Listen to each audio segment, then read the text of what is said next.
సొంత జ్ఞానం, సొంత వివేకము అవి మన మైండ్లో ఉందనుకో, అలాంటి మైండ్తో వింటే ఒక్క మాట అర్థం కాదు. ఓపెన్ మైండ్ అంటే జస్ట్ మన మనసులో ఏమి లేకుండా, ప్రభువా నువ్వు నాతో ఏం మాట్లాడతావు, నువ్వేం మాట్లాడినా నా జీవితాన్ని కట్టుకుంటావు. ఎందుకంటే నీ మాట బతికిస్తుంది, నీ మాట సరి చేస్తుంది, నీ మాట బుద్ధి చెప్తుంది, నీ మాట ఖండిస్తుంది, నీ మాట బాగు చేస్తుంది. ఇర్మీయాతో అంటాడు కదా, నువ్వు బాలుడును అనవద్దు, నీ నోట నా మాటలు ఉంచి ఉన్నాను, పెళ్ళగించుటకు, నాటుటకు, విరగొట్టుటకు నా మాటలు నీ నోట ఉంచాను. దేవుని మాట ఎప్పుడైనా మన జీవితాన్ని కట్టేది. హల్లెలూయా. అందుకే మనం ఏం చేయాలంటే, మన మనసులో ఉన్న ప్రీ ఆక్యుపైడ్ థాట్స్, ముందుగానే కొన్ని అభిప్రాయాలు మన మైండ్లో ఉంటాయి. అట్లా ఉంటే ఒక్క మాట అర్థం కాదు. జస్ట్ ఏమిటి మైండ్తో వినండి, పరిశుద్ధాత్మ దేవుని కార్యం మీరు చూస్తారు, ఆయన కార్యాన్ని మీరు అనుభవిస్తారు. ఇంకోటి ఏంటంటే, లోపల పరిశుద్ధాత్ముడు ఉంటాడు కదా, మనస్సాక్షి ఒప్పింపజేస్తుంది. ఇవి దాటి మనం వెళ్ళలేము. మన మైండ్ మాత్రం ఆబ్సెంట్ అవుతుంది, మన ఎక్స్పీరియన్స్ ఆబ్సెంట్ అవుతుంది. ప్రభు ఆత్మ పనిచేయడం ప్రారంభిస్తుంది. హల్లెలూయా. అందుకే పాటలు అన్నవాడు ఏమన్నాడు, సాక్ష్యాలు అన్నవాడు ఏమన్నాడు, వాక్యం అంటే అర్థం కానివాడు. వాక్యము మనల్ని స్వతంత్రులుగా చేస్తుంది.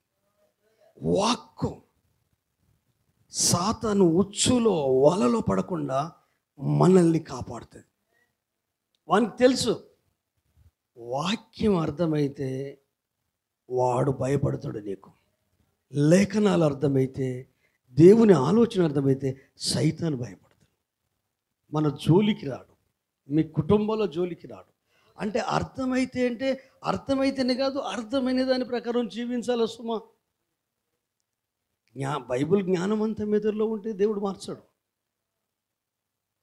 ఉన్న వాక్కును నువ్వు అనుసరించగలగాల, ఆచరించగలగాల. అట్టి కృపను దేవుణ్ణి ఇవ్వమని అడగాల. మనంతట మనం ఎవ్వలం మారలేం. కానీ మార్చగలిగే త్రియేక దేవుడైన పరిశుద్ధాత్మకు అప్పగించుకుంటే ఆయన మనల్ని మార్చగలడు, ధైర్యపరచగలడు, విడిపించగలడు, స్వస్థపరచగలడు, ఆదుకోగలడు. హల్లెలూయా. మంచిది, నేరుగా దేవుని వాక్యంలోకి వెళ్దాం. బైబిల్ గ్రంథంలో నిర్గమకాండము 14వ అధ్యాయము 29వ వచనం నుండి 31వ వచనం వరకు చదువుకుందాం. నిర్గమకాండము 14వ అధ్యాయము 29వ వచనం నుండి 31 వరకు చదువుకుందాం.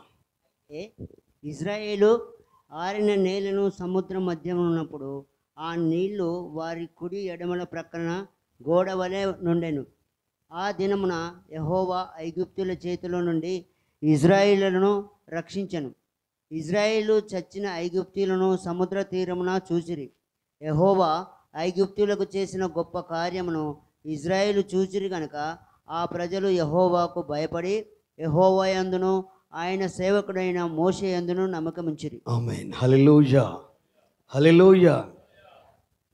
ఇజ్రాయేలు చరిత్రను ధ్యానించింది మన జీవితం ముందుకు కొనసాగదు. ఎందుకు కొనసాగదంటే, ఫస్ట్ వాళ్ళు జర్నీ స్టార్ట్ చేశారు. అంతకు ముందున్న సేతు కావచ్చు, సేతు తర్వాత ఏనోసు కావచ్చు, ఏనోసు తర్వాత ఆనోకు కావచ్చు, ఆనోకు తర్వాత నోవహు కావచ్చు, నోవహు తర్వాత అబ్రహాము కావచ్చు, అబ్రహాము తర్వాత ఇస్సాకు కావచ్చు, యాకోబు కావచ్చు, ఇస్సాకు కావచ్చు, ఇస్సాకు తర్వాత యాకోబు కావచ్చు, యాకోబు తర్వాత యోసేపు కావచ్చు. హల్లెలూయా. నిర్గమకాండములో యోసేపు అతని అన్నదమ్ములు 70 మంది చనిపోయిన తర్వాత యోసేపును ఎరిగిన ఒక రాజు ఐగుప్తును పరిపాలిస్తున్నప్పుడు ఈ 70 మంది అన్నదమ్ముల పిల్లలు లక్షల మంది అయ్యారు ఇజ్రాయేలీలో. ఈ ఇజ్రాయేలీలో ఉన్న వీరికి దేవుని రుచి తెలిసిన యోసేపు లాంటి వ్యక్తి లేడు. దేవునితో నడిచిన యాకోబు లాంటి వ్యక్తి లేడు, అబ్రహాము లాంటి వ్యక్తి లేడు, ఇస్సాకు లాంటి వ్యక్తి లేడు, నోవహు లాంటి వ్యక్తి లేడు, ఆనోకు లాంటి వ్యక్తి లేడు. ఎందుకు అంటే వాళ్ళు దేవుని కంటే భౌతికమైన విషయాలకే ఎక్కువ ప్రాధాన్యతనిచ్చారు కనుక వాళ్ళు దేవుళ్ళు జీవించలేకపోయారు. ఆనోకుకు భార్య పిల్లలు కుటుంబం ఉన్న 65 ఏళ్ళు ఫ్యామిలీతో బ్రతికాడు. దేవుడు పరిచయమైన తర్వాత 365 ఏండ్లు జీవించాడు. 300 సంవత్సరాలు కుమారులు కుమార్తెలు పిల్లలు అంటే మనకు లాగా ఫ్యామిలీస్ ఉన్నా కూడా దేవునితో నడవడం ఆపలేదు. అంటే దేవుని హృదయాన్ని ఎంత వశపరుచుకున్నాడు అంటే ఆనోకు, ఒరే భయ్ నువ్వు నాతో వచ్చేయాలి అని నడుచుకుంటూ పోతే పరలోకం చేరుకున్నారు. ఇది ఏర్పడతలేదు. అందుకే దేవుడు కొనిపోయాను, మరణం చూడకుండా కొనిపోబడను, కాబట్టి ఆనోకు లేకపోయాను అని ఉంటుంది బైబిల్లో. ఈ అనుభవాలు కలిగిన వాళ్ళు యోసేపు తర్వాత ఎవరు లేరు. 1 సంవత్సరం కాదు, 400 సంవత్సరాలు వెట్టి పనులు చేస్తూ చచ్చిపోతుంది, వెట్టి పనులు చేస్తూ చచ్చిపోతుంది, వెట్టి పనులు చేస్తూ 430 సంవత్సరాల తర్వాత మోషను అహరోనును ఐగుప్తుకు పంపాడు. హల్లెలూయా. పంపి ఎందుకు పంపాడు తెలుసా? ఈ ప్రజలు కష్టాలు ఎక్కువైపోయాయి, బాధలు ఎక్కువైపోయాయి. జ్ఞానం ఉంది, స్వేచ్ఛ లేదు. బలం ఉంది, ఉపయోగించుకోవడానికి వాళ్ళకి ఫ్రీడమ్ లేదు. తెలివి ఉంది కానీ ఉపయోగించడానికి వీల్లేదు. వాళ్ళ తెలివి ఇటుక పనికే ఉపయోగపడాలి, వాళ్ళ తెలివి వెట్టి పనులకే ఉపయోగపడాలి. వాళ్ళ పిల్లలు ఉన్నారు, చదువుకోవడానికి వీల్లేదు, కాలేజీకి వెళ్ళడానికి వీల్లేదు, విద్య నేర్చుకోవడానికి వీల్లేదు. తండ్రులు తల్లులు భార్యలు భర్తలు పిల్లలు కొడుకులు కూతురు అంత పని చేయాల్సిందే. వీళ్ళకు శ్రమలు ఎక్కువ అవుతుంటేనట. మొదటి అధ్యాయం ఉంటుంది, ఇజ్రాయేలీలను ఐగుప్తులు శ్రమ పరిసిన కొలది. 12వ వచనం చదవండి. మొదటి అధ్యాయం 12వ వచనం చదవండి. ఐగుప్తులు వారిని శ్రమ పెట్టిన కొలది వారు విస్తరించిరి ప్రబలిరి గనుక వారు ఇశ్రాయేలు ఎడల ప్రబలిరి. అంటే శ్రమ పెట్టిన కొలది సంఖ్య విస్తరిస్తుంది. బాధ పెట్టిన కొలది, శ్రమలు పెట్టిన కొలది అవి విస్తరిస్తున్నాయి. విస్తరించడం మాత్రమే కాదు, సంఖ్య పెరుగుతుంటే రాజుకు భయమైంది. ఒరేయ్, ఈ బానిస బతుకులు బతుకుతున్న ఈ మనుషులు రేపొద్దున ఇవ్వడానికి శత్రువు మన దేశం మీద దండెత్తి వచ్చాడు అనుకో, వీళ్ళు వాళ్ళతో చేతులు కలుపుతారు రాబోయ్. కాబట్టి దీనికి ఏదో ఒకటి కట్టడ చేయాలా. ఏంటి కట్టడ అంటే మగవాళ్ళని చంపాలా, తల్లిదండ్రులే చంపాలా. వాళ్ళు చంపలేకపోయారు, బ్రతికారు. వెంటనే ఆ తల్లిదండ్రులే నైలు నదిలో పడేయాలి. అలాంటి క్లిష్ట పరిస్థితిలోనే మోషే జన్మించాడు. హల్లెలూయా. ఈ లోకం దుష్టుని యందుంది, దేవుని ప్రజలు దేవుని యందున్నారు. హల్లెలూయా. ఈ లోక అధికారి అపవాది. దేవుని సంబంధులు దేవుని ఎరుగుదురు కనుక వారిని వారు భద్రం చేసుకుంటారు దేవుళ్ళు. కాబట్టి దుష్టుడు సాతాను వారిని ముట్టడు. యేసయ్య లోకంలో నుండే నన్ను విడిపించాడు, కానీ లోకంలోనే ఉంచాడు. తామర పువ్వు ఎక్కడ పెరుగుతుంది చెప్పండి? తామర చెట్టు. ఇంకొక మాట చెప్పాలి, బురద. హల్లెలూయా. బురదలో ఉంటుంది. బురద మరి వేరే ఏ ప్లేస్లో అది మొలవదు, అది బురదలోనే ఉంటుంది. కానీ బురద అంటుంది. సంఘాన్ని లోకంలోనే ఉంచాడు, కానీ లోకం అంటదు. లోక మాలిన్యం వాళ్ళ మనసును అంటదు, వాళ్ళ హృదయాన్ని అంటదు, వాళ్ళ ఆలోచన అంటదు, వాళ్ళ మనస్సాక్షిని అంటదు, వాళ్ళ ఆత్మీయ జీవితాన్ని అంటదు. ఎందుకంటే వాళ్ళు భద్రపరుచుకుంటారు, వాళ్ళు భద్రపరుచుకుంటాడు. హల్లెలూయా. మన ఆత్మీయ జీవితాన్ని పరిశుద్ధాత్మ దేవుని సహాయంతో మనం భద్రపరచుకోవాలి. ఎందుకంటే పరిశుద్ధాత్మ దేవుని పని ఈ కాలమంతా. పెంతెకొస్తు దినం నాడు దిగి వచ్చిన పరిశుద్ధాత్మ దేవుడు ఇక్కడనే పర్మనెంట్గా ఉండిపోయాడు. ఎప్పటి వరకు ఆయన మధ్యాకాశంలోకి వచ్చేంత వరకు ఆయన ఇక్కడే ఉంటాడు. నిన్ను ప్రిపేర్ చేయడానికి నీతిని గురించి ఒప్పింపజేస్తాడు, పాపమును గురించి ఒప్పింపజేస్తాడు, తీర్పును గురించి ఒప్పింపజేస్తాడు. ఒక రియల్ రిపెంటెన్స్ పరిశుద్ధాత్మ దేవుడే తీసుకురావాలి. హల్లెలూయా. ఒక కమ్మరివాడు ఒక ఇనుప కడ్డీని ఒక బలమైన ఆయుధంగా చేయాలంటే ఏం చేయాలి? కొలిమిలో, ఆ నిప్పుల కొలిమిలో ఆ బంగారు బలమైన కడ్డీని, ఇనుప కడ్డీని పెట్టి మొత్తం ఏం చేయాలి? వేడి చేయాలి. వేడి చేస్తుంటే ఇనుప కడ్డీ ఏమైపోతుంది? ఎర్రగా మారుతుంది. ఎర్రగా మారినప్పుడు దాంతో ఒక కారు ఉంటుంది, పటకారో గిట్కారో ఉంటుంది, సుత్తి ఉంటుంది. దాన్ని తీసుకుంటాడు, వాడిని శుద్ధితో కొట్టరు అని చెప్తాడు, ఈయన పట్టుకుంటాడు, దాన్ని ఒక ఆయుధంగా తయారు. అదే ఫస్ట్ కొలిమిలో రాకముందు చెయ్యి, ఏమవుతుంది? చేతులు అదురుతాయి, సుత్తి చేతులు ఉండదు. ఆ కడ్డీని కొడుతూ ఉంటాడు, జల్ పడి ఒక్కోసారి మన మూతి పనులు కూడా రావచ్చు. హల్లెలూయా. దేవుని మందిరము, దేవుని సన్నిధి కమ్మరివాని కొలిమే. హల్లెలూయా. నీవు నేను మనమందరం ఇనుప కడ్డీలో మొండి ఘటాలం. మొండి ఘటాలం. మన మనసు చెప్పినా వినం, మన ఆత్మ చెప్పినా వినం, మన మనస్సాక్షి చెప్పినా వినం. ఎందుకంటే నీకేదైతే తెలుసో దాన్నే గట్టిగా పట్టుకుంటున్నావు, దానివలన నీకు ప్రమాదం. యేసయ్య సర్వంతర్యామి, సర్వజ్ఞాని. ఆయనను ఎరుగు నిమిత్తం, ఆయనను తెలుసుకోవడం కొరకు ప్రయత్నం చేయి. క్రీస్తును తెలుసుకోవడం కొరకు, క్రీస్తును అర్థం చేసుకోవడం కొరకు, యేసు క్రీస్తు గుణ లక్షణాలు ఏంటో నువ్వు మోకాళ్ళ మీద ఉండి నేరుగా ఆయనతో మాట్లాడు. అవసరం కొరకు ఆయన దగ్గరికి వెళ్తున్నాం, వద్దు. ఆయనే ఉంటే మన అవసరాలు తీర్చబడతాయి. బైబిలే చెప్తుంది కదా, బుద్ధి, జ్ఞానము, సర్వ సంపదలు ఎవరి లోపల ఉన్నాయి? క్రీస్తు లోపల ఉన్నాయి. క్రీస్తు నీ లోపల ఉంటే ఏ టయానికి బుద్ధి కావాలో, ఏ టయానికి జ్ఞానం కావాలో, ఏ టయానికి వివేకం కావాలో ఆయన ఇస్తాడు. కానీ నువ్వు అడుగవు. ఎందుకంటే ఆయనకంటే ఎక్కువ తెలివి ఉంటుంది కదా నీకు, ఆయనకంటే ఎక్కువ జ్ఞానం ఉంది కదా. అంటే నీకు తెలిసిందే తెలివి అనుకుంటున్నావు, నీకు అర్థమైందే తెలివి అనుకుంటున్నావు. నీకు అర్థం కానివి తల వెంట్రుకల నిండా ఉంది. దేవుడు ఎవరికి అర్థమవుతాడండి? మహా ఘనత వహించిన పౌలే, నేను ఆయన పునరుత్థాన బలమును ఎరుగు నిమిత్తము ఇది వరకు పొంది తినైనను ఎరిగి తినైను నేను అనుకున్నట్టు లేదు, కానీ నాకు ఇంకా ఆయన అర్థం కాలేదు. నాకు అర్థం కావాలి. బాప్తిసం పొందగానే అర్థం కాడు, పరిశుద్ధాత్మ పొందుకోవడం అర్థం కాడు, 4 పాటలు పాడగానే అర్థం కాడు, 4 వాక్యాలు చెప్పగానే అర్థం కాడు, 4 సాక్ష్యాలు ఇవ్వగానే అర్థం కాడు, మందిరం పనులు చేయగానే అర్థం కాడు. కానీ వాడు సాతాను. అర్థమైతే ఒక పౌలు, ఒక దానియేలు, ఒక షడ్రెక్, ఒక అబ్రహాము. ఈ రోజులలో ఎందుకు అబ్రహాము లాంటి వ్యక్తులు లేరు? ఈ రోజులలో ఆనోకు లాంటి వ్యక్తులు లేరు. ఎందుకు లేరు? నోవహు లాంటి వ్యక్తులు ఎందుకు లేరు?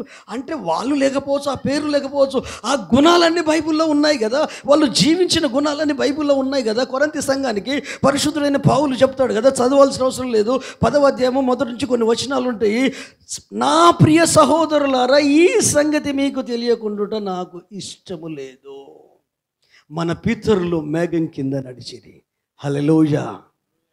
వాళ్ళు ఐగుప్తును దాటిన వెంటనే మేఘం వచ్చేసింది. మనము లోకములో నుండి క్రీస్తు దగ్గరికి రాగానే పరిశుద్ధాత్మ దేవుడు మనలోకి వచ్చేసాడు. పరిశుద్ధాత్మ దేవుడే మేఘం. హల్లెలూయా. మన పితరులు ఎర్ర సముద్రము దాటిరి. నువ్వు తీసుకున్నవే బాప్తిసం, మారు మనసు, పశ్చాత్తాపం ఉంచింది అదే. వాళ్ళు గొర్రెపిల్ల రక్తంతో విమోచించబడి, నీవు దేవుని గొర్రెపిల్లైన యేసుక్రీస్తు శ్రేష్టమైన రక్తము, ఏబేలు మొదలుకొని జకార్య వరకు మంచి పవిత్రమైన పరిశుద్ధమైన ఎడ్లు, గొర్రెలు, మేకలు అన్నిటిని వధించారు. కానీ నీవు నేను అతి శ్రేష్టమైన దేవుని కుమారుడైన ఆయన రక్త ప్రోక్షణ యొద్దకు వచ్చి ఉన్నాము. ఇది మానవ జ్ఞానానికి అర్థం కాదు, ఇది మనిషి మేధస్సుకు అర్థం కాదు, ఇది అనుభవానికి అసలే అర్థం కాదు. తెలివికి అసలే అందదు, కానీ ఆత్మకు అందుద్ది. విశ్వాసం ఉన్న వ్యక్తికి అర్థమవుద్ది, భక్తిని సాధన చేసే వ్యక్తికి అర్థమవుతుంది, విశ్వాసాన్ని ఎక్సర్సైజ్ చేసే వ్యక్తికి అర్థమవుతుంది. దేవుణ్ణి అంటిపెట్టుకొని జీవిస్తున్న ఆయనను చూస్తూ నడిచే కుటుంబాలకు అర్థమవుద్ది. హల్లెలూయా. కాబట్టి ఈ ఇజ్రాయేల్ ప్రజలు ఏం చేశారంటే, వాళ్ళు బయటకు వచ్చారు, మేఘం వచ్చింది. ఆ మేఘం వచ్చిన తర్వాత ముందుకు వెళ్తున్నారు. అక్కడ ఉంది చిక్కుబడి ఉన్నారు. 14వ అధ్యాయం మొదటి 2-3 వచ్చిన ఉంటుంది. ఇటు అరణ్యంలో చిక్కుబడ్డారు. ఇక ఎర్ర సముద్రం ఉంది, వెనక నుండి సైన్యం వస్తుంది. ఫరో అనుకుంటున్నాడట, అబ్బాయిగా కొడుకులు చిక్కిలు రాబాయి. ఎవరిని? ఇజ్రాయేల్ ప్రజల్ని. చదువు మొదటి 2-3 వచనాలు 14వ అధ్యాయం. మరియు యెహోవా మోషేతో ఇలాగు సెలవిచ్చెను, ఇజ్రాయేలు తిరిగి పీహహీరోతు ఎదుటను అనగా మిగ్దోలు సముద్రమునకు మధ్యనున్న బయల్సెపోను ఎదుటకు దిగవలనని వారితో చెప్పుము. దాని ఎదుట సముద్రమునొద్ద వారు దిగవలను. ఫరో ఇజ్రాయేలును గూర్చి వారు దేశములో చిక్కుబడి ఉన్నారు, అరణ్యమున వారిని మూసివేసనని అనుకును. అయితే నేను ఫరో హృదయమును కఠినపరిచెదను. అతడు వారిని తరమగా నేను ఫరో వలన అతని సమస్త సేనలను మహిమ తెచ్చుకుందును. సరిపోద్ది. హల్లెలూయా. దేవుని ప్లాన్ వేరు. భక్తుడనే యోహాను ఒక పేరు పెట్టుకున్నాడు. మోషే దేవుణ్ణి అడిగాడు, అయ్యా నీ పేరంటే ఏం చెప్పాలి చెప్పు. వాళ్ళు అడుగుతారయ్యా, ఐగుప్తులకు వెళ్తే వాళ్ళు 100 ప్రశ్నలు ఇస్తారయ్యా. వాళ్ళకి చెప్పాలి, ఎట్ట దేవుడు నీతో మాట్లాడి, ఎట్ట నేను పిలిచిండు, ఎట్లా అసలు ఆయన పేరు అంటే నేనేం చెప్పాలి అంటే, అప్పుడేమని చెప్తాడు మోషేకు దేవుడు? ఐడియా ఉందా మీకు ఎవరికైనా? చెప్పాలా? ఉన్నవాడు అనువాడు నై ఉన్నాడు. ఆమెన్. ఉండును అనువాడు. నువ్వెక్కడున్నా ఆయన ఉన్నాడు. నువ్వు బురదలో ఉన్నాడు, నువ్వు సింహంలో ఉన్నాడు, నువ్వు అగ్నిలో ఉన్నాడు, నీవు ఇంకెక్కడ ఉన్నా అక్కడ నీతో ఉన్నాడు. ఆయనకు ఆది అంతం లేవు, చావు పుట్టుకలు లేవు. ఆల్ఫా ఒమేగా, ఆది ఆయనే, అంతం ఆయనే. నీ జీవితంలో ఏం జరుగుతుందో ఆయనకు తెలిసే జరుగుతుంది, తెలియకుండా జరగదు. నువ్వు మాట్లాడే మాట, నీకు వచ్చే తలంపు, నీకు వచ్చే ప్రతి ఊహ ఆయనకు తెలిసే జరుగుతుంది. ఇది తెలిసే నీ కన్ఫ్యూజన్ తొలగిపోద్ది.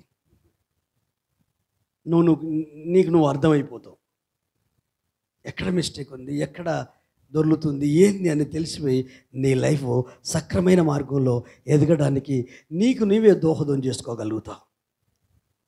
నా ప్రభుకు తెలియకుండా ఏం జరగదు, నీ యేసేకు తెలియకుండా ఏం జరగదు.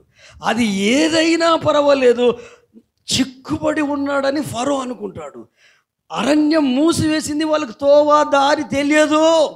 అది కొత్త ఏరియా, కొత్త ప్రాంతము. ఆ దారిలో వెళ్తే అడవిల్లే తిరగాల్సి వస్తాయి. దారి తెలియకపోతే వాళ్ళ జీవితం గందరగోళం అయిపోయి తిరుగుట్లోనే వాళ్ళని అందుకుందామని మనోడు ఫరో అనుకుంటున్నాడు. అది దేవుడు చెప్తున్నాడు, వాని హృదయ వైఖరి చెప్తున్నాడు, వాని హృదయ ఆలోచన చెప్తున్నాడు. ఎవరికి? మోషకు చెప్తున్నాడు. కానీ దేవుడు ఏమో తెలుసా? అదే ఫరోతో, అదే సైన్యముతో నాకు మహిమ తెచ్చుకుంటాను. హల్లెలూయా, హల్లెలూయా.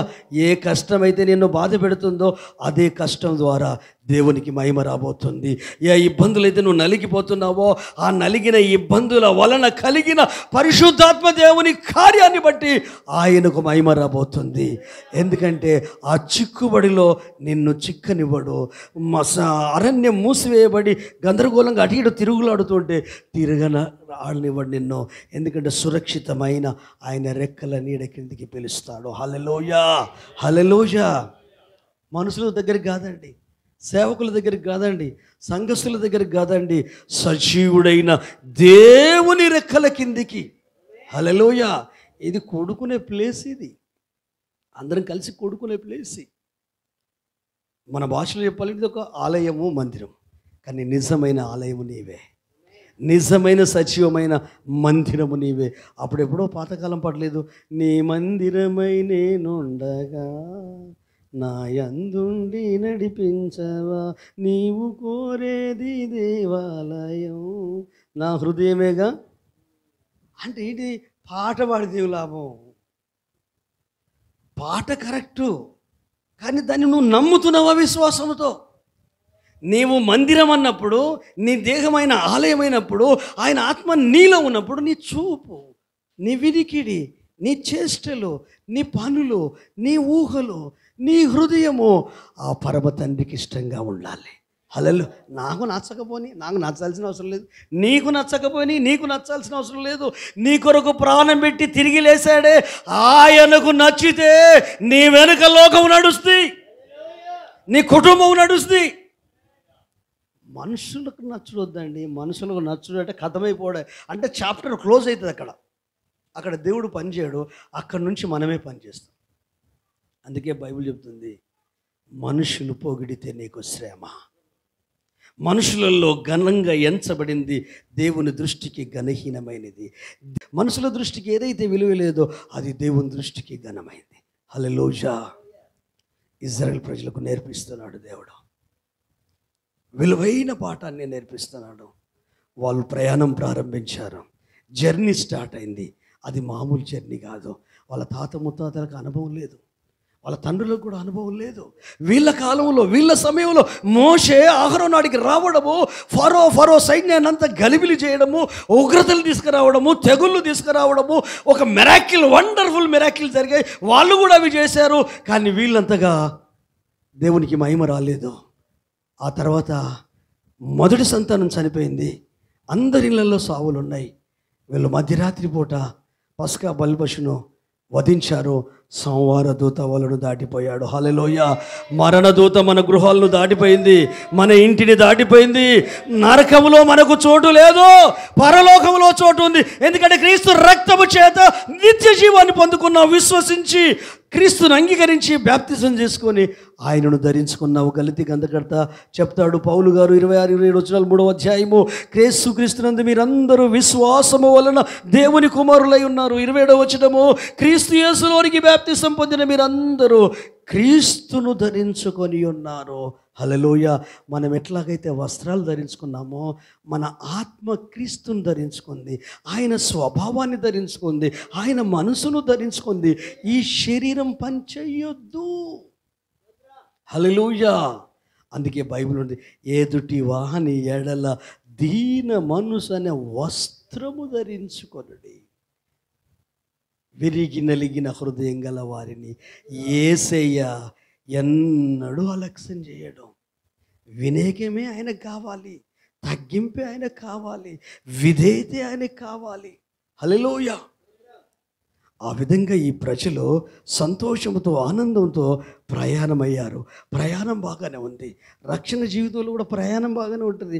కొత్తగా రక్షించబడ్డప్పుడు ప్రేమలు ఎక్కువ ఉంటే, కొత్తగా రక్షించబడ్డప్పుడు అందరూ దోస్తులే, అందరూ వందన, అక్క చెల్లె బాగున్నా, మా ఇంటికి రా, భోజనం పెడతాం, మీకు సాయం చేస్తాం, అంత మంచిగా ఉంటుంది.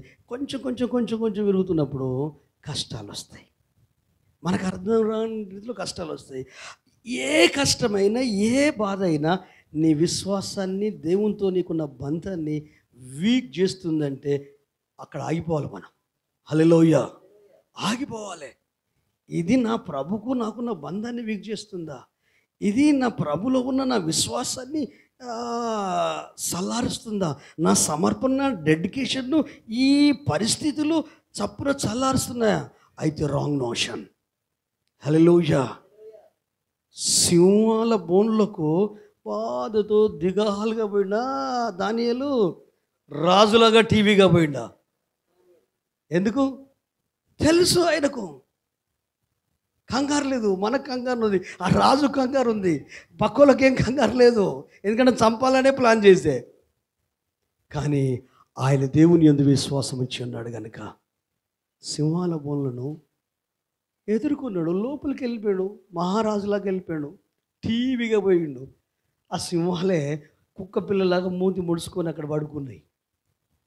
పరిశుద్ధాత్మ దేవుని పని అది. హల్లెలూయా. దైవాత్మ పని. ఎవరిని బట్టి? దానియేలు మనస్తత్వాన్ని బట్టి. ఎవరిని బట్టి? దానియేలులో ఉన్న విశ్వాసాన్ని బట్టి. ఎవరిని బట్టి? దానియేలులో ఉన్న ప్రార్థన జీవితాన్ని బట్టి. ప్రార్థననే గొప్ప చేయలేదు, ఆ ప్రార్థన ఏ దేవునికి చేస్తున్నాడో ఆ దేవుని మీద ఆధారపడ్డాడు. గుర్తుపెట్టుకోండి, ఇక్కడ డిస్టర్బ్ అవుతాం. నేను 24 గంటలు ప్రార్థన చేస్తా అని ప్రార్థనను ఆధారం చేసుకోకు. ఎవరికి ప్రార్థన చేస్తున్నావు? ఆయనను ఆధారం చేసుకో. హల్లెలూయా. ఎవరిని నచ్చుకున్నావో ఆయన్ని ఆధారం చేసుకో. నేను ఉపవాసం ఉంటా, నేను దశంభాగం ఇస్తా, నేను ఇది చేస్తా అది చేస్తా అంటే దేవుడు యాక్సెప్ట్ చేసిండా? హృదయాన్ని చూసి ఇవేమి చేయడు మనోడు, కానీ లోపల పశ్చాత్తాపం. ప్రభువా, పాపినైన నన్ను కరుణించు అంటే దేవుని మనసును, దేవుని హృదయాన్ని ఆకర్షించేటట్టు మన బ్రతుకులు ఉండునుగాక. అట్టి కృపతో నింపబడుదుముగాక. అట్టి ఆలోచన మన ప్రతి ఒక్కరికి యేసయ్య అనుగ్రహించి పరిశుద్ధాత్ముని ఆధీనములో నీ జీవితంలో కార్యము జరుగునుగాక. ఆమేన్. హల్లెలూయా, హల్లెలూయా. నిజంగా హ్యాపీగా ఉన్నారండి, సంతోషంగా ఉన్నారు. కొత్త ఏరియా, కొత్త ప్రాంతం, 430 సంవత్సరాల తర్వాత ప్లేస్ మారిల్లు. ఏదో హెల్ప్, రెక్కలు గాల్లో తెలియంటే అనిపిస్తుంది. భార్య పిల్లలను చూసుకుంటున్నారు, కొడుకులను చూసుకుంటున్నారు, కోడలను గొడ్డు గోదలను చూసుకుంటున్నారు. చలో ప్రయాణం స్టార్ట్ అయింది, ఆనందంగా సాగిపోతుంది. ఏసన పట్టు చూడు, ఆనంద యాత్ర, ఇది ఆత్మీయ యాత్ర, యేసుతో నూతన యెరూషలేము యాత్ర. అట్లా పాట పాడుకుంటూ మంచిగా సంతోషంతో ఫ్యామిలీస్ అన్నీ వెళ్తున్నాయి. తర్వాత ప్రయాణం ఆగిపోయింది. ఎందుకు ఆగిపోయిందంటే ఎర్ర సముద్రం ఉంది వెనుక, ఫరో సైన్యం స్టార్ట్ అయింది, లెక్కల శబ్దాలు వినబడుతున్నాయి. రియల్గా జరిగింది, సినిమా కాదు, కథ కాదు. అనగనగా ఒక రాజుకు 7 కొడుకులు, అది అనగనగంటేనే అది కథ, అది డూప్లికేట్ నోటి నుండి కల్పించిన కల్పన కథ. ఇది వాస్తవం, చరిత్ర, నిజంగా జరిగిన చరిత్ర. ఐగుప్తు నిజంగా ఉంది, ఇజ్రాయెల్ ప్రజలు నిజంగా ఉన్నారు, నిజంగానే ఐగుప్తు నుంచి బయలుదేరి వచ్చారు. వాళ్ళ ఆలోచన ప్రపంచాన్ని ఒక్కసారి తొంగి చూడు. బంధింపబడిన జీవితాలు స్వేచ్ఛను కోరుకున్నారు. ఆ స్వేచ్ఛలో పరిశుద్ధాత్మ దేవుడు ఒక మేఘాన్ని ఇచ్చాడు. ఆ మేఘం కింద ఉన్నారు. హల్లెలూయా. ఎవరి అజమాయిషి లేదు, అందరికీ మేఘం సమానంగా ఉంది. సేవకులకి ఎక్కువ మేఘం, సేవకులు కానీ తక్కువ మేఘం, ఒక మంచి లేని వాళ్ళకి తక్కువ మేఘం, అందరూ మేఘం కిందనే ఉన్నారు. అందరి లోపల పరిశుద్ధాత్ముడు ఉన్నాడు. ఆ పరిశుద్ధాత్మ దేవుని స్వరాన్ని ఎవరైతే గ్రహించగలుగుతారో వాళ్ళ జీవితం విప్లవాత్మకంగా మారుతుంది. అది ఇన్నర్ సైడ్ జరిగే కార్యం. ఎక్కువ మన బ్రెయిన్కి ఎక్కువ పని చెప్తాం. నీ మైండ్ ఎంత ఆబ్సెంట్ అయితే ఆత్మలో అంత అధికంగా ఎదుగుతావు. హల్లెలూయా. రియల్ చెప్తున్నా, అనుభవంతో చెప్తున్నా. నీ మైండ్ ఎంత ఆబ్సెంట్ అయితే ఆత్మలో అంత అభివృద్ధి. మైండ్ ఎప్పుడో కిరికిరి చేస్తుంది. కట్టెల పుల్లా పొలల కట్టే ఆత్మీయ జీవితాన్ని డిస్టర్బ్ చేస్తుంది. నీ ప్రార్థన జీవితాన్ని డిస్టర్బ్ చేస్తుంది. నీ పర్సనల్ లైఫ్, దేవునితో ఉన్న నీ లైఫ్ను డిస్టర్బ్ చేస్తుంది. కానీ ఈ మైండ్ ఎప్పుడైతే ఆబ్సెంట్ అవుతుందో ఆయన సన్నిధి నీకు దారి చూపిస్తుంది, త్రోవ చూపిస్తుంది. అయితే వీళ్ళు బయటకు వచ్చిన సంతోషం లేదు, కానీ ఎర్ర సముద్రం ఉందని కంగారు పడుతున్నారు. కంగారు పడడం కొంతవరకు పర్వాలేదు. ఆ కంగారు ఎక్కడి దాకా వచ్చేసిందంటే ఉరుమురు మంగుల మీద పడ్డాడు, మోషే మీద పడ్డారు. ఓ మోషే, అప్పుడే మేము నమ్మమన్నాం, నువ్వు అనవసరంగా మమ్మల్ని అరణ్యంలో తీసుకొచ్చావు, మాకు సమాధులు లేవా, మమ్మల్ని చంపడానికి ఇక్కడ తీసుకొచ్చావు, నీ కుయుక్తి మాకు తెలుసు అని వాళ్ళు మాట్లాడడం మొదలుపెట్టారు. 11వ వచనం చదువు, అదే 14వ అధ్యాయం. అంతటా వారు మోషేతో, ఐగుప్తులో సమాధులు లేవని ఈ అరణ్యములో చచ్చుటకు మమ్మను రప్పించితివా? ఈ అరణ్యములో చచ్చుటకు మమ్మల్ని రప్పించితివా? మమ్మను ఐగుప్తులో నుండి బయటికి రప్పించి మమ్మను ఇట్లు చేయనేలా? మా జోలికి రావద్దు, ఐగుప్తులకు దాసులం అవుదామని ఐగుప్తులో మేము నీతో చెప్పిన మాట ఇదే కదా. మేము ఈ అరణ్యంలో చచ్చుట కంటే ఐగుప్తులకు దాసులం ఒకటే మేలని చెప్పిరి. అయితే ఒక్క నిమిషం గమనించండి. వీళ్ళు ప్రయాణమే చేస్తున్నారు, వీరు బయటికే వచ్చారు. వీళ్ళ మనసు ఎక్కడుంది? ఐగుప్తులో ఉంది. పౌలు చెప్తాడు కొత్త నిబంధన గ్రంథంలో అపొస్తలుగా, వారు హృదయములో ఐగుప్తునకు పోగోరిన వారై. రక్షించబడిన వ్యక్తికి కష్టాలు బాధలు ఎక్కువ వస్తేనట వాళ్ళు ఏమంటారు తెలుసా, నీ ఆ లోకంలో ఉంటేనే మంచిగా ఉండు, లోకంలో ఉన్నప్పుడే మంచిగా ఉన్నది అంటే, రక్షించబడ్డా కూడా ఇంకా లోకాన్ని మర్చిపోలే మనిషి.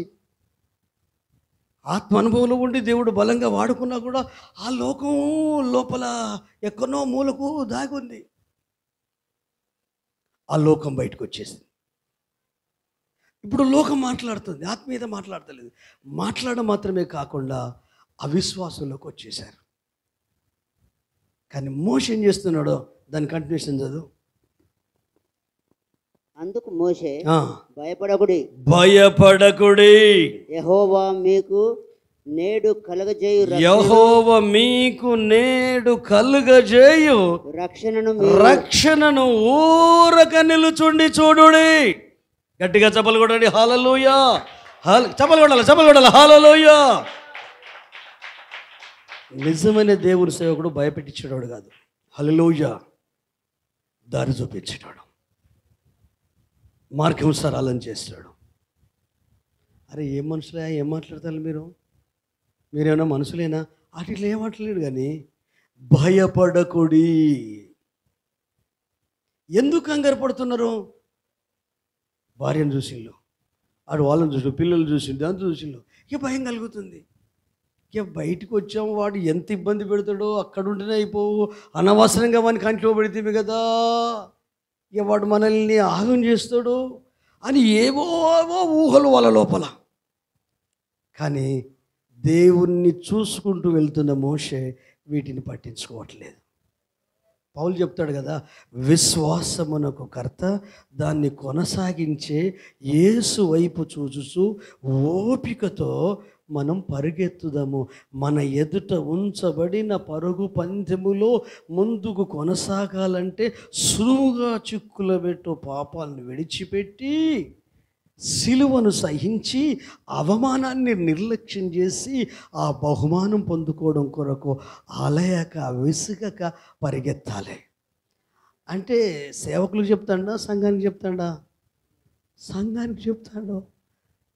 ఆయన కాపాడుకున్నాడు. ఇదిగో నా విశ్వాసాన్ని నేను కాపాడుకున్నాను, నా పరుగు నేను తుదముట్టించాను, నా కొరకు నీతి కిరీటం ఉంచబడి ఉంది. నా కొరకు మాత్రమే కాదు, నాకులాగా నిరీక్షణ కలిగి జీవించి పోరాటం చేసి విశ్వాసాన్ని కాపాడుకున్న ప్రతి ఒక్కరి కొరకు ఆ కిరీటము వెయిటింగ్ చేస్తుంది. హల్లెలూయా. ఇప్పుడు వీళ్ళ లోపల ఏది డిస్టర్బ్ అయింది? ఇశ్రాయేల్ ప్రజల లోపల చెప్పాలి, ఫేత్ డిస్టర్బ్ అయింది, విశ్వాసం డిస్టర్బ్ అయింది, అసహనం వచ్చేసింది. విశ్వాసమేమో శూర కార్యాలు చేస్తుంది, విశ్వాసమేమో దేవుణ్ణి అర్థం చేసుకోవడానికి దోహదం చేస్తుంది. అవిశ్వాసము, అసహనమేమో సైతానుకు దోస్తీ జతగడుతుంది, వాని ఆలోచనలు వస్తాయి. హల్లెలూయా. అయితే వీళ్ళ పరిస్థితి చూశాడు, ముందున్న సిచ్యువేషన్ చూశాడు, వెనుకున్న సైన్యాన్ని చూశాడు. కానీ తానేమంటున్నాడు తెలుసా? మీరు వారికి భయపడకూడదు. ఎవరికి? మిమ్మల్ని బాధ పెట్టి హింసించి మీ తాత ముత్తాతలను ఇబ్బంది పెట్టారే, వారికి భయపడకూడదు. ఎందుకంటే నేడు మీ ఎదుట ఉన్న రక్షణను మీరు చూడాలన్నా, మీ పక్షాన యెహోవా యుద్ధము చేయాలన్నా ఊరకనే నిలుచుండి చూడుడి. అంటే ఏ థాట్ మీ మైండ్లో ఉండొద్దు. ఎంటీ మైండ్తో ఉండండి, దేవుని కార్యాలు జరుగుతాయి. ఎంటీ ఆలోచనతో ఉండండి, దేవుని అద్భుతం జరుగుద్ది. ఎందుకంటే నువ్వేం చేయబోతున్నావు ప్రభా, నా జీవితంలో, నా కుటుంబంలో నువ్వేం చేయబోతున్నావు, నేను సిద్ధంగా ఉన్నానంటే ఆయన నిన్ను నడిపిస్తాడు, ఆయన నిన్ను విడిపిస్తాడు. నీ ఎదుటనే, నీ కళ్ళ ఎదుట నువ్వు బ్రతికుండగా, నువ్వు జీవితంలో జీవించి ఉండగానే గొప్ప గొప్ప అద్భుత ఆశ్చర్య కార్యాలతో నీ కుటుంబాన్ని అలంకరిస్తాడు, నీ జీవితాన్ని అలంకరిస్తాడు.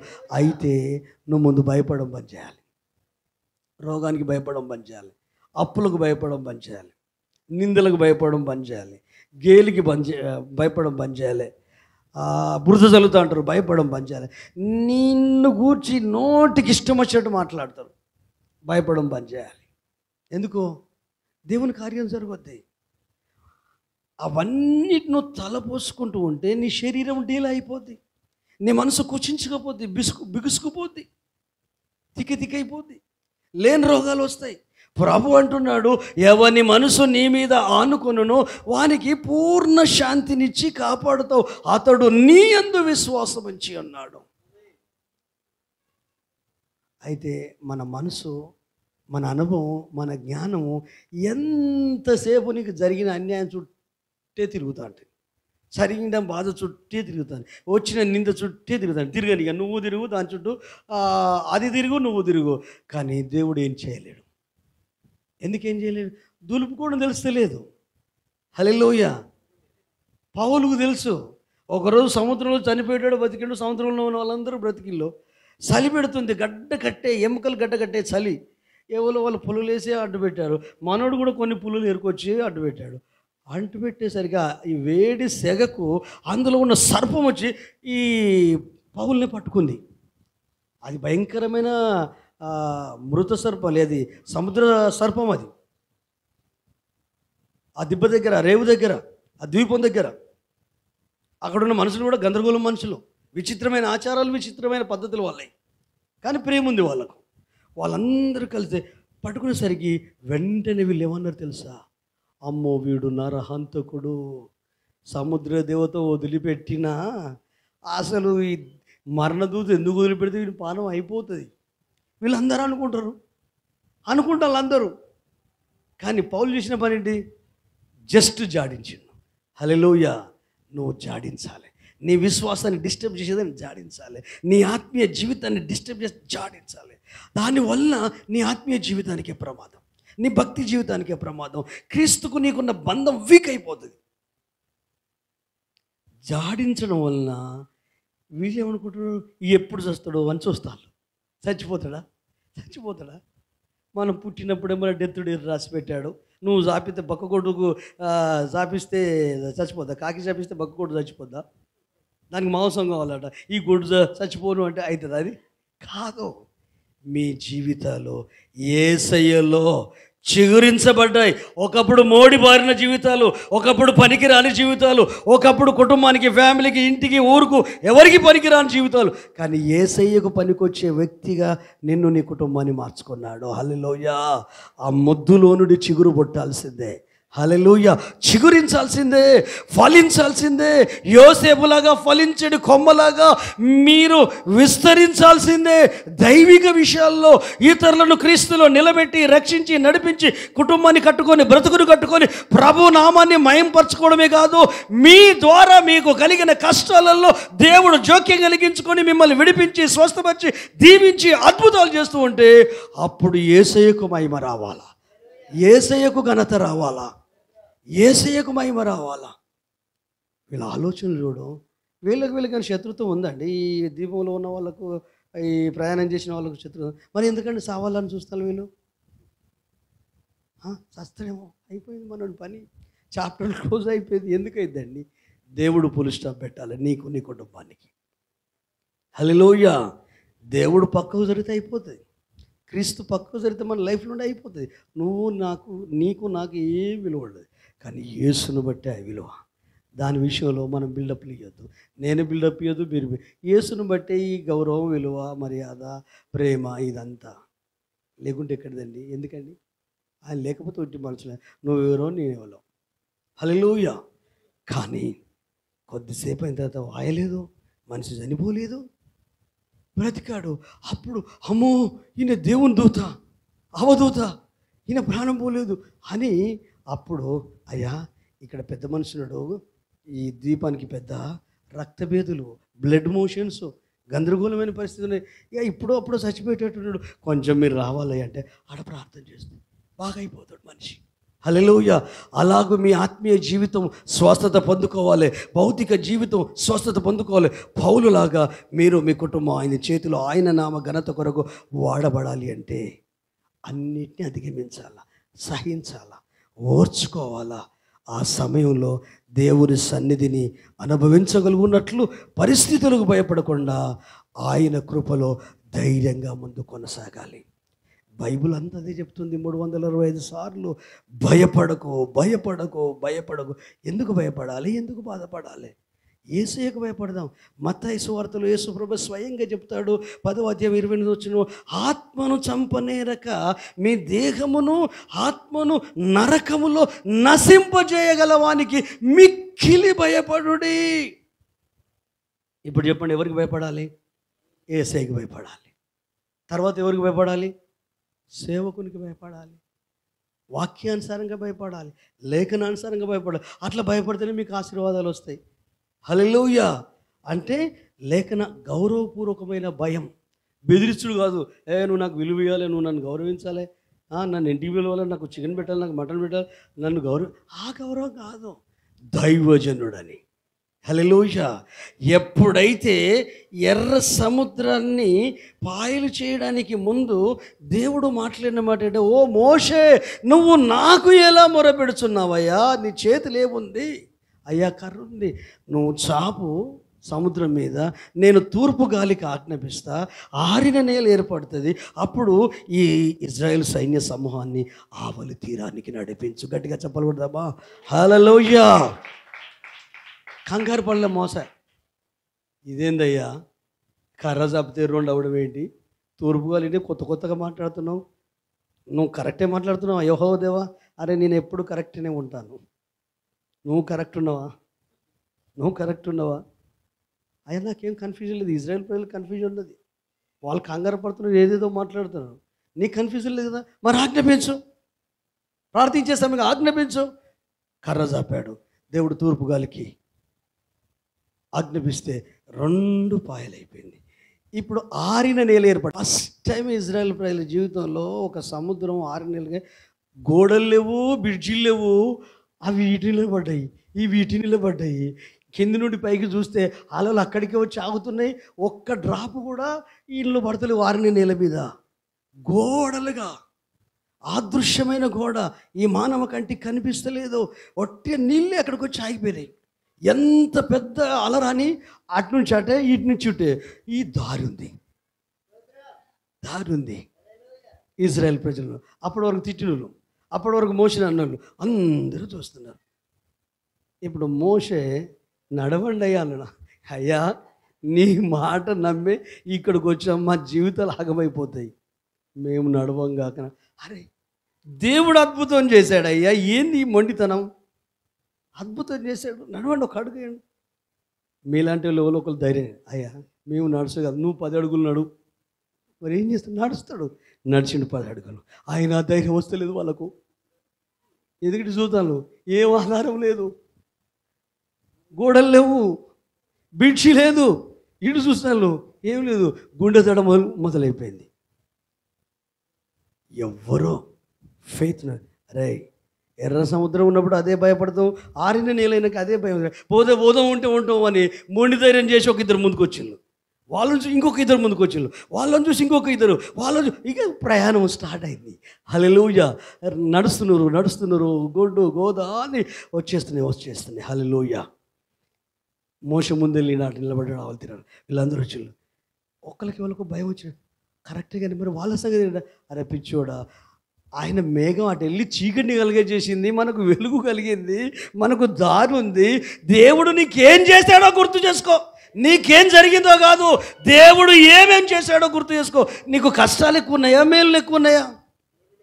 చెప్పాలి. మరి కష్టాలు గుర్తు చేసుకుంటే ఎందుకు? మేలు 199 ఉంటాయి, కష్టాలు 10 ఉంటాయి. అంతకంటే ఏముంటాయండి? వీటిని భూతద్దంలో పెట్టి చూసి వీటితోనే పడుకుంటావు, వీటితోనే నిద్రపోతావు, వీటితోనే ప్రయాణం చేస్తావు, వీటితోనే కుస్తీ పడుతావు, వీటితోనే జీవిస్తావు. ఎక్కడ ఆత్మీయురాలు, ఎక్కడ ఆత్మీయుడు నువ్వు? ఏది పరిశుద్ధాత్మ? ఏది ఆయన ఆలోచన? ఏది ఆ ఫెయిత్? ఏది? ఇటు కుస్తీ పట్టు. హల్లెలూయా. ఇటు కుస్తీ పట్టు, దేవుని కార్యాలు తలపోసుకో. దావీదు అంటాడే, రాత్రి జాములు నా మంచం మీద పడుకున్నప్పుడు నిన్ను గూర్చి నేను ధ్యానించినప్పుడు క్రొవ్వు మెదడు దొరికినంత తృప్తి నా ప్రాణం పొందుచున్నది. 17వ కీర్తన చూడు, మధ్యరాత్రి మిడ్-నైట్, రాత్రిపూట మిడ్-నైట్, ఈ రాత్రిపూట అన్ని పిచ్చి ఆలోచనలు, పిచ్చి దరిద్రపు ఆలోచనలు ఉంటాయి కదా. నువ్వు నన్ను దర్శించావయ్యా. 17వ అధ్యాయం 3వ వచనము చదవండి. కీర్తన భాగం 1 నుంచి 3 వచనాల వరకు చదవండి. యెహోవా, న్యాయమును ఆలకించుము, నా మొరను అంగీకరించుము. నా ప్రార్థన చెవియొగ్గుము, చెవియొగ్గుము. అది కపటమైన పెదవుల నుండి వచ్చినది కాదు. ఎస్, నీ సన్నిధి నుండి నాకు తీర్పు వచ్చును గాక. అవును, నీ కనుదృష్టి న్యాయముగా చూచును, నీ కనుదృష్టి న్యాయముగా చూసును. రాత్రి వేళ నీవు నన్ను దర్శించి, రాత్రి వేళ నీవు నన్ను దర్శించినప్పుడు నా హృదయమును పరిశీలించితివి, నా హృదయమును పరిశీలించావు, పరీక్షించావు, నన్ను పరిశోధించితివి, నన్ను పరిశోధించావు, వడగట్టావు నా ఆలోచనలు, నా హృదయాన్ని. నీకు ఏ దురాలోచన, నీకు ఏ దురాలోచన కానరాలేదు. నీ నోటి మాట చేత నేను నోటి మాట చేత అతిక్రమింపను. సరిపోద్ది, గట్టిగా చప్పలు కొట్టాడి. హల్లెలూయా. ఇది ఆయన ధ్యానం, ఇది ఆయన వైఖరి, ఇది ఆయన ఆధ్యాత్మిక లైఫ్ స్టైల్. అయ్యా, న్యాయమును ఆలకించు, న్యాయమును గురించి ఆలోచించు, నా మొరను ఆలకించు. నా ప్రార్థన అది కపటమైన పెదవుల నుండి వచ్చేది కాదు, నాభిలో నుండి యథార్థంగా హృదయం నుండి వస్తుంది. నువ్వు నన్ను దర్శించినప్పుడు నా హృదయాన్ని పరిశోధించు, పరిశీలించు, పరీక్షించు. అయితే ఇవన్నీ ప్రయోగాలు నా మనసు మీద, నా ఆలోచన మీద నువ్వు చేశావు. అయితే నీకు అయిష్టమైనది ఏది కనిపించలేదయ్యా నీకు. నా నోటి మాటతో కూడా నేను అతిక్రమింపాను. హల్లెలూయా. అంటే ఈ మనిషి తన కష్టాలను ధ్యానిస్తున్నాడా? పిల్లినిచ్చిన మామ చంపాలని ప్లాన్ చేశాడు, దాన్ని ధ్యానిస్తున్నాడా? కన్న కొడుకు ప్రీ ప్లాన్డ్గా అక్కడ ఒక సింహాసనం వేసుకొని, ఒక యాజకుని పెట్టుకొని, రాజుగా అభిషేకం చేసుకొని, లొల్లు పెట్టి కేకలు వేస్తున్నప్పుడు పారిపోయాడే, కన్న కొడుకు ఎదుట నుండి పారిపోయాడే.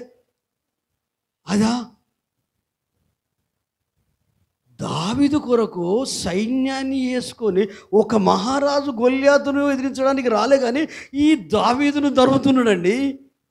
అరణ్యమంతా, జీవారణ్యమంతా గాలిస్తున్నాడు. ఇవి గుర్తు చేసుకున్నాడా? ఏమంటాడు 23వ కీర్తన? యెహోవా నా కాపరి, నాకు లేమి కలుగదు.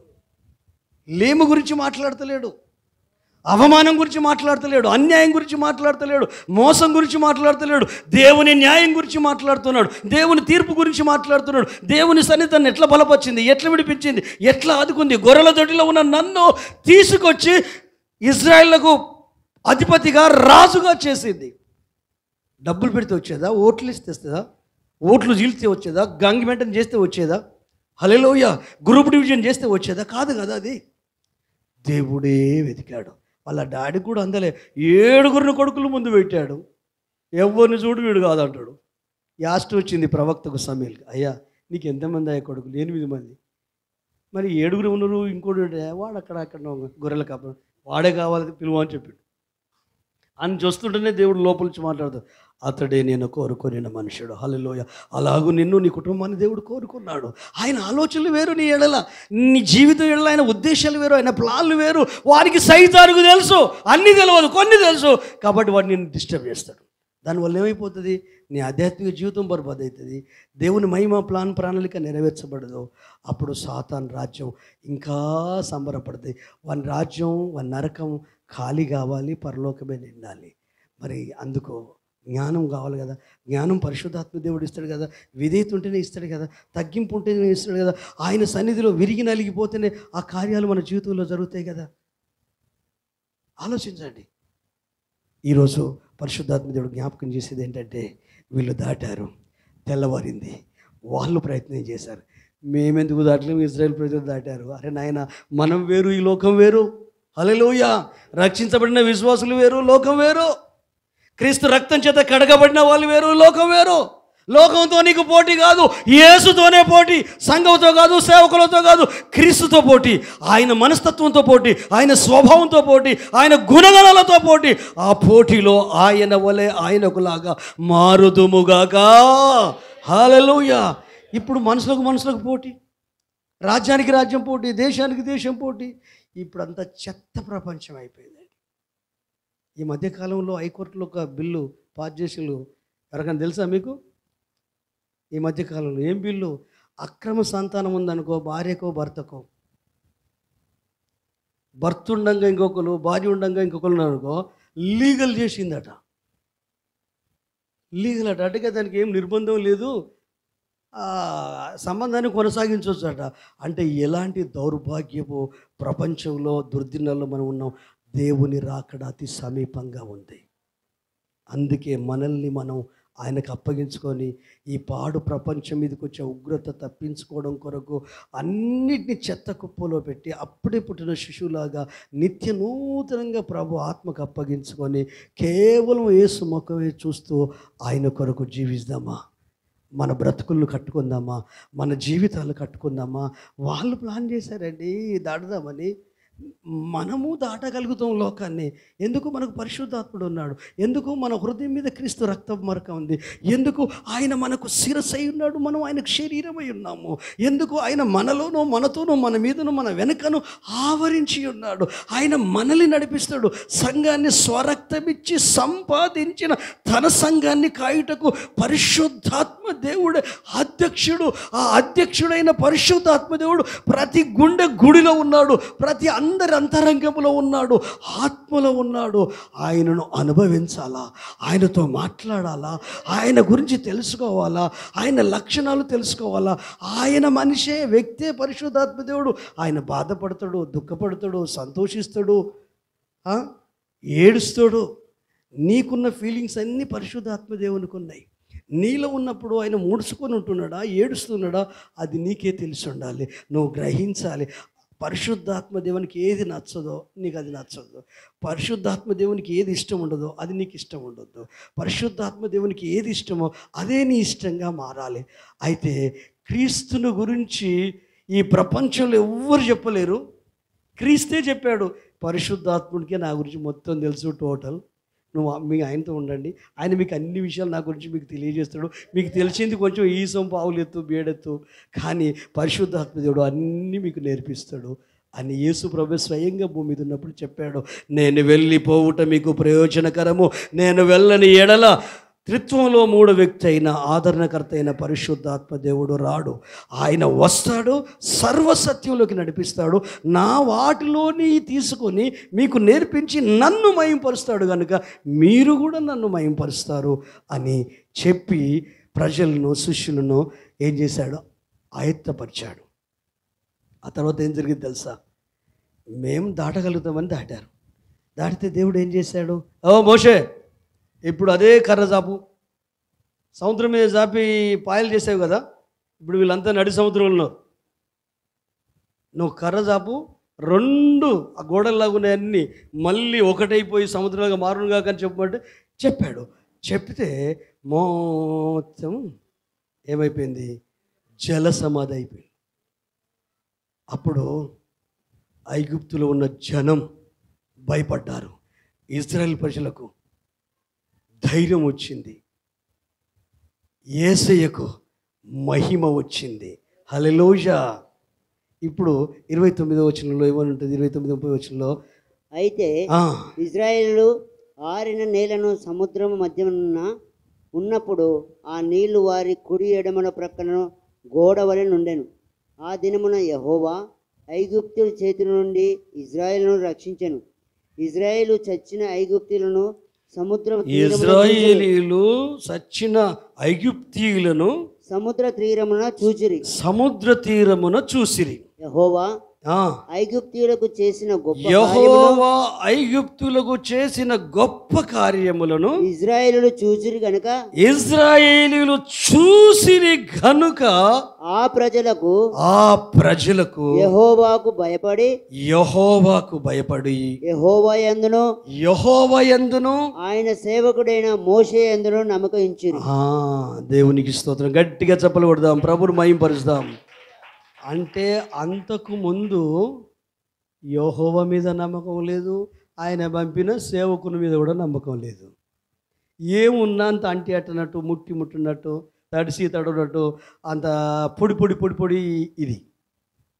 ఎప్పుడైతే దేవుడు చేసిన ఆ ఘోర విపత్తు ఇజ్రాయెల్ ప్రజలు ఐగుప్తులు శవాలై ఆ సముద్రంలో ఆ శవాలై తేలినప్పుడట ఎవరికి భయపడ్డారు? ఎవరు చెప్పారు? యెహోవాకు భయపడ్డారు. హల్లెలూయా. నువ్వెవరికి భయపడాలి? యెహోవాకు భయపడాలి, దేవునికి భయపడాలి. యెహోవా వలన భయము ఐశ్వర్యాన్ని తీసుకొస్తుంది. యెహోవా వలన భయము జ్ఞానాన్ని ఇస్తుంది. యెహోవా వలన భయము ధైర్యాన్ని పుట్టిస్తుంది. యెహోవా కంటే ఇంతకాలం నువ్వు ఎవరికి భయపడ్డావో, మనుషులకు భయపడతావు, లోకానికి భయపడతావు, నాయకులకు భయపడతావు, రౌడీ సీటర్లకు భయపడతాం, రోగానికి భయపడతాం, అప్పులకు భయపడతాం, కష్టాలకు భయపడతాం, కన్నీళ్ళకు భయపడతాం. ఇవన్నిటికీ ఫుల్ స్టాప్ చెప్పి యేసయ్య చెప్పినట్టు దేహాన్ని చంపు వారికి భయపడకండి, దేహమును ఆత్మను అగ్నిలో నశింపజేయగలవానికి మిక్కిలి భయపడుడి. హల్లెలూయా. దేవునికి భయపడితే ఏం జరుగుతుందో తెలుసా? అదే నిర్గమకాండం 1వ అధ్యాయం 20-21 వచనం చదువు. దేవుడు మంత్రసానులకు మేలు చేసిండు గనుక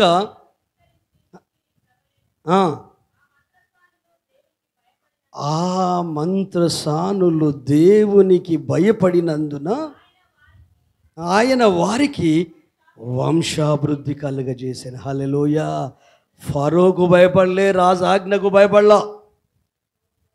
ఎబ్రి మంత్ర సిప్రా పూయ 2 స్త్రీలు, అమ్మ మీరు కాన్పు బిడ్డల మీద ఇజ్రాయెల్ ప్రజల భార్యలకు మీరు చేస్తారు కదా, కాన్పు బిడ్డ పుట్టుకుని చంపండి అని చెప్పింది. మగపిల్లలను, ఆడదానైతే బతకనివ్వండి.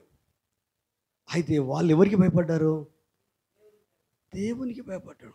అమ్మో, ఇది దేవుని జనం, సంఘము దేవుని బిడ్డలు, సేవకులు దేవునికి సంబంధించిన వాళ్ళు. హల్లెలూయా. ప్రభు ప్రతినిధులు. హల్లెలూయా. మీకు ఇష్టం లేకపోయినా దేవునికి సేవకునికి భయపడడం ప్రారంభించండి. ఈ రోజు నుండి బ్లెస్సింగ్ రాకపోతే నన్ను అడగండి. రియల్ చెప్తున్నా. ఈ ప్రపంచంలో ఉన్న పాస్టర్లను చూడకండి, లోకంలో ఉన్న పరిస్థితులను చూడకండి, బైబిల్లో ఉన్న విధానాన్ని చూడండి. నన్ను కూడా చూడకండి. బైబిల్లో ఉన్న విధానాన్ని బట్టి ఆర్ట్ఫుల్గా, మనస్ఫూర్తిగా, మెంటల్గా, ఫిజికల్గా ఒక దైవ భయంతో నింపబడండి. మీ ఇల్లు కాదు, మీ లైఫ్ కాదు, దేవుడు ఏమనుకున్నాడు అవన్నీ మీ జీవితంలో నెరవేరుస్తాడు. భయం లేకుండా చేసే దయ్యంగాడు, భక్తి లేకుండా చేసే దయ్యంగాడు అపవాది. బైబిల్ ఏమని చెప్తుంది? సమూయేలట ఆ బెత్లెహేం ఊరిలో అడుగు పెడితే ఆ ఊరు పెద్దలు గ్రామం చావిడి దగ్గర, బొడ్రాయి దగ్గర ఆ చెమర్లు ఇట్లా ఉంటారు కదా, పెద్దలంతా కూర్చుండగా వాళ్ళు చూసాట, చెట్టు కింద ఉన్న వాళ్ళంతా చూసి అయ్యా అయ్యా నువ్వు నెమ్మదిగా వస్తున్నావా, సమాధానంగా వస్తున్నావా అని భయపడతారు. ఎవరిని బట్టి? ఆ ఆకారాన్ని బట్టి కాదు. దేవుడు ఈ వ్యక్తిని అపాయింట్ చేశాడు. మనుషులు కోరుకున్న వ్యక్తి కాదు. నీవు కూడా మనుషులు కోరుకోలేదు. మనుషులు కోరుకుంటే ఈ మందిరంలో ఎదుకుంటావు, మనుషులకు నచ్చినట్టుంటావు. దేవుడు కోరుకున్నాడు కాబట్టి ఎన్నైనా సహించగలిగే శక్తి నీలో ఉన్న పరిశుద్ధాత్మ దేవుడిచ్చి ఆయన స్వరూపంలోకి నిన్ను మార్చుకుంటాడు. నిన్ను కానీ నన్ను కానీ దేవుడు కోరుకున్నాడు కానీ మనుషులు కోరుకోలేదు. నీ తండ్రికి నీ తల్లికి ఎట్లా విలువిస్తావో దేవుని తర్వాత దైవజనుణ్ణి గుండెల్లో పెట్టుకొని చూసుకో. ఎందుకంటే దేవుని సేవకుని దాటి మనల్ని దేవుడు ఆశీర్వదించలేడు. బయట ఉన్న సంఘాలు, సహవాసాలు, పాస్టర్లను చూడకండి. బైబిల్ ప్రకారంగా ముందుకు వెళ్ళే వాళ్ళని చూడండి. ఆమోసు 3:7 ఒక మాట చూడు. ఆమోసు 3:7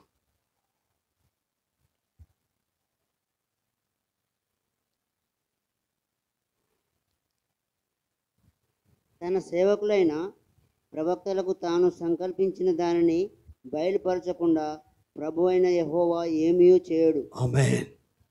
అంటే దేవుడు సేవకులు నియమించింది ఏంటంటే వారి నుండి మిమ్మల్ని ఆశీర్వదిస్తాడు. రెస్పెక్ట్ చేయడం ఎప్పుడైతే ప్రారంభిస్తామో ఇంట్లో ఆశీర్వాదం. వచ్చే వారాలలో లేఖనానుసారంగా అసలు ఎందుకు దేవుని ప్రతినిధిని మనం ఆనర్ చేయాలి, సమూయేలును కానీ మోషేని కానీ ఎందుకు ఆనర్ చేయాలనే విషయం వచ్చే ఆదివారం మనం ధ్యానం చేద్దాం లేఖనానుసారంగా. ఎందుకంటే మీరు కూడా లేఖనాలను పరిశోధించండి. నేను చెప్పిందే గుడ్డిగా నమ్మకండి. మీలో ఉన్న పరిశుద్ధాత్మ దేవుడిని అడగండి, మనస్సాక్షిని అడగండి. రాంగా రైట్ అనేది మన ఆత్మదేవుడు, మన మనస్సాక్షి అది మనకు నేర్పిస్తుంది. అట్లా నేర్పిస్తేనే మీరు స్టిక్ అనగండి, లేకపోతే నో ప్రాబ్లం. కానీ బైబిల్ ప్రకారం మాత్రం ముందుకెళ్ళండి, కుటుంబాలు దీవించబడతాయి. గృహాలు ఆశీర్వదించబడతాయి. నిత్య నూతనంగా నీ లోపల జరిగించడానికి దేవుడు సిద్ధంగా ఉన్నాడు. పరిశుద్ధాత్మ దేవుడు సిద్ధంగా. నువ్వు అవకాశం ఇవ్వాలి కానీ, నువ్వు ఛాయిస్ ఇవ్వాలి కానీ, నువ్వు చొరవ ఇవ్వాలి కానీ, ఆయనకు చోటు ఇవ్వాలి కానీ, దారి ఇవ్వాలి కానీ, యేసుప్రభు అడుగున్నట్లు ఆ యొక్క అమ్మాయి చనిపోతే ఆ చనిపోయిన స్థలానికి యేసయ్య వస్తే జనాలంతా ఏడుస్తున్నారు శవం దగ్గర ఉండి. యేసయ్య ఒక మాట అన్నాడు, ఆ చిన్నది నిద్రిస్తున్నది కానీ చనిపోలేదంటే ఏడ్చే వాళ్ళంతా గొల్లును నవ్వారట. వీళ్ళదేం ఏడుపు, వీళ్ళదేం నవ్వు. అప్పటిదప్పుడు ఏడుపు వస్తుంది, అప్పటిదప్పుడు నవ్వు వస్తుందా? కానీ స్థలం ఇయ్యుడి అన్నాడు. అమ్మాయి దగ్గరికి వెళ్ళంత స్థలం ఇవ్వుడి. యేసయ్య మీలో పనిచేయడానికి స్థలం ఇవ్వుడి. పరిశుద్ధాత్మ దేవుడు మీ జీవితంలో పనిచేయడానికి స్థలం ఇవ్వుడి. మీ కుటుంబంలో పనిచేయడానికి స్థలం ఇవ్వుడి. మీ గృహంలో పనిచేయడానికి స్థలం ఇవ్వుడి. మీ ఆత్మలో పనిచేయడానికి స్థలం ఇవ్వుడి. మీ మనసులో పనిచేయడానికి స్థలం ఇవ్వుడి. ఎందుకంటే ఏరి కోరుకున్నాడు నీ కుటుంబాన్ని. నీ కొరకు చనిపోయి తిరిగి లేచాడు, ప్రాణం పెట్టాడు. ఆయన రక్తపు మరక నీ మీద ఉంది. ఆయన చేతిలో నీవు ఉన్నావు. నీ పౌరసత్వం పరలోకము ఉంది. మనుషులు పిలిస్తే రక్షించబడలేదు, మనుషులు పిలిస్తే నీకు విడుదల రాలేదు. యేసు ప్రభుని నోటితో ఒప్పుకొని హృదయమందు విశ్వసించి రక్షించబడ్డావు. ఈ మార్పు నీ లోపల రావడానికి కారణము నీ లోపల పరిశుద్ధాత్ముడు ఉన్నాడు. ఆ పరిశుద్ధాత్మ దేవుడే నీకు తగ్గింపునిస్తాడు. ఆ పరిశుద్ధాత్మ దేవుడే విరిగి నలిగిన హృదయాన్ని ఇస్తాడు. ఆ పరిశుద్ధాత్మ దేవుడే యేసయ్య మనసు నీకు ఇవ్వగలుగుతాడు. ఎప్పుడు ఆ పరిశుద్ధాత్మకు స్కోప్ ఇవ్వు, అవకాశం ఇవ్వు, స్పేస్ ఇవ్వు, స్వతంత్రించుకోవడానికి అవకాశం ఇవ్వు. నూతన క్రియలు జరిగించాలనుకుంటున్నాడు, నూతన కార్యాలు జరిగించాలనుకుంటున్నాడు. ఆయన నీ జీవితంలో ఆది అయి ఉన్నాడు, అంతమై ఉన్నాడు. నీ ప్రాణ ప్రదాత అయి ఉన్నాడు, నీ విమోచకుడై ఉన్నాడు, నీ పరిశుద్ధ దేవుడై ఉన్నాడు. నిన్ను విమోచించడానికి సిద్ధంగా ఉన్నాడు. నీకు తెలియక లోకపు మాయలో పడ్డావేమో, లోకపు చిక్కులలో పడ్డావేమో, మానవ ట్రాప్లో పడిపోయావేమో, మనిషి జ్ఞానంలో ఆ చిక్కుబడి గిలగిల కొట్టుకుంటున్నావేమో. సహోదరి సహోదరుడా, అది పెంట, అది పెంట. పౌలే అన్నాడు, నాకు లాభకరమైన జ్ఞానము, అనుభవము అది పెంట, కానీ నా యేసయ్య కొరకు పెంటగా మార్చుకుంటాను. ఆయన మహిమ కొరకు పెంటగా మార్చుకుంటాను. నేను కాదు, క్రీస్తే కావాలి నాకు. ఆయన సన్నిధే కావాలి, ఆయన ఆలోచన కావాలి, ఆయన కృపే కావాలి. నా జీవితంలో ఆయన ఏమనుకున్నాడో అదే జరగాలి. ఏది అడ్డుకున్నా, ఏ అవరోధాలు వచ్చినా, చివరికి ప్రాణం పోయే పరిస్థితి వచ్చినా, ప్రభువా నీవే నాకు కావాలయ్యా. నన్ను ఎందుకు రక్షించావు? ఎందుకు ఈ సంఘములో ద్రాక్షవల్లిలాగా నాటావు? ఎంతమందికి నేను దీవెన ఉండాలి? మా సొంత జెండాలు ఎగరవేయొద్దయ్యా, నా సొంత జెండా ఎగరవేయద్దు. మేమందరము యేసయ్య జెండా ఎగరవేయాలి. యేసయ్య జెండా కిందికే రావాలి. మమ్మల్ని ఎవరు చూసినా ఒకరు చూసినట్టు అనిపించాలి. మేము ఎవరు మాట్లాడినా ఒకరు మాట్లాడినట్టు అనిపించాలి. మా స్వభావం ఎవరు చూసినా ఒకరి స్వభావం. అది క్రీస్తు యేసు స్వభావం, అది ప్రభు అయిన యేసు స్వభావం, అది ప్రభు అయిన యేసు క్రీస్తు యొక్క లక్షణాలు. పరిశుద్ధాత్ముడా, నీ కృప నాకు దయచేయవా. అడగండి, అడగండి, ప్రభుని అడగండి, పరిశుద్ధాత్మని అడగండి. హల్లెలూయా. దేవుని సన్నిధిలో అవేర్నెస్ పొందండి, వెలిగింపబడండి, పశ్చాత్తాపాన్ని అనుభవించండి. నీ జీవితానికి ఆయన సారథిగా ఉండనివ్వు. ప్రార్థిస్తామా? రెండు చేతుల పైకెత్తి మనస్ఫూర్తిగా హల్లెలూయా, కృతజ్ఞతలు చెల్లిద్దామా? హల్లెలూయా, హల్లెలూయా. కంగారు పడకు, ఎర్ర సముద్రం పాయలవుతుంది. నువ్వు విశ్వాసంతోనే నడవాలా. చుట్టేం గోడలు ఉండవు, అన్ని ప్రాణాలు పోయే భయాలే ఉంటాయి. కంగారు పడకు, కలవరపడకు, ధైర్యం చేసి నడువు, ధైర్యం చేసి నడువు. యేసయ్య నీ వెనుకను ముందునున్నాడు, నీ పైనను నీ లోనను ఉన్నాడు. ఆయన నిన్ను ఎడబాయలేదు, ఆయన ఎడబాసి ఉండలేదు. నీవే కంగారు పడుతున్నావు, నువ్వే గలిబిలు గురు అవుతున్నావు. మోష లోపల గలిబిలో చూడు, ఎందుకంటే ప్రత్యక్షతను పొందుకున్నాడు. ఒకడికి 2 సార్లు ప్రభుతో మాట్లాడాడు, ఒకరికి 2 సార్లు పిలుపును కన్ఫర్మ్ చేసుకున్నాడు, ఒకడికి 2 సార్లు ఖచ్చితమైన తీర్మానం తీసుకున్నాడు. ఆ తర్వాత ఐగుప్తులో అడుగు పెట్టాడు. సహోదరి, సహోదరుడు, చెల్లె, తమ్ముడు, అన్న, అక్క, నాన్న, అమ్మ, తల్లిదండ్రులారా, పిల్లలారా, యవనస్తులారా, అప్పగించుకుందామా? తండ్రి కాలం అయిపోయింది. కుమారుడు తండ్రి కుడిపరక్షణ కూర్చొని విజ్ఞాపన చేస్తున్నాడు సంఘం కొరకు. త్రిత్వంలో 3 వ్యక్తి అయిన త్రియేక పరిశుద్ధాత్మ దేవుడు త్రియేక దేవుడుగా పరిశుద్ధాత్మ దేవుడు ఈ భూమి మీద ఉన్నాడు. తండ్రి ఆయనే, కుమారుడు ఆయనే, పరిశుద్ధాత్ముడు ఆయనే. ఆయన నీలో నివాసం చేస్తున్నాడు. నీ దేహమైన ఆలయం. నువ్వు జర్నీలో ఉన్నావు, నువ్వు ప్రయాణంలో ఉన్నావు. ఈ ప్రయాణంలో ఆటుపోట్లు ఉంటాయి. నీకు డ్రైవింగ్ వచ్చా? టూ వీలర్ డ్రైవింగ్ వచ్చు కదా, కారు డ్రైవింగ్ వచ్చు కదా. నువ్వు ముందుకు వెళ్తున్నప్పుడు నీకేమైనా పరిచయం అనిపిస్తుందా? ఎదురుగా లారీ వచ్చిన పరిచయం అనిపిస్తుందా? ఎదురుగా మనుషులు దాటుతున్న పరిచయం అనిపిస్తుందా? నీకు తెలుసు, నువ్వు ఎరుకలో ఉంటావు, స్పృహలో ఉంటావు. ఎవరికి యాక్సిడెంట్ చేయకుండా, ఎవరిని గుద్దకుండా నువ్వు ముందుకు వెళ్తూనే ఉంటావు. అవతలుడు తాకడానికి వచ్చినా తప్పించుకొని వెళ్తూనే ఉంటావు. కంగారు ఉండదు, కలవరం ఉండదు. జీవితం కూడా ఒక డ్రైవింగ్ లాంటిది. అదొక జర్నీ. స్పిరిచువల్ లైఫ్ కూడా అదొక ప్రయాణం. హల్లెలూయా. ఎన్నో ఆటుపోట్లు వస్తాయి, ఎన్నో ఆటంకాలు వస్తాయి. కానీ నువ్వు వెళ్ళేది పరమసీయోనుకు, నువ్వు వెళ్ళేది నీ స్వదేశానికి. నువ్వు వెళ్ళేది ఏ దేశం నుండి వచ్చావో అదే దేశానికి వెళుతున్నావు. అక్కడ నీ పౌరస్థితి ఉంది, అక్కడ పరిశుద్ధులు ఉన్నారు, అక్కడ ప్రభువు ఉన్నాడు, అక్కడ తండ్రి ఉన్నాడు. మనకంటే ముందు వెళ్ళిన పరిశుద్ధులు పరదేశంలో ఉన్నారు. వాళ్ళు తీక్షణంగా చూస్తున్నారు. ఎందుకు? నీ ఆత్మీయ జీవితంలో సిచ్యువేషన్లన్నీ అధ్వానంగా మారుతూ ఉంటే నువ్వే ప్రభుకు అప్పగించుకొని ఆయన సన్నిధిలో గడిపి చూడు. ఆయన ప్రత్యక్షత నీకు దొరుకుతుంది. హల్లెలూయా. ఇజ్రాయెల్ ప్రజలకు అర్థం కాల. ఎప్పుడైతే అర్థమైందో వాళ్ళు దేవునికి భయపడడం ప్రారంభించారు.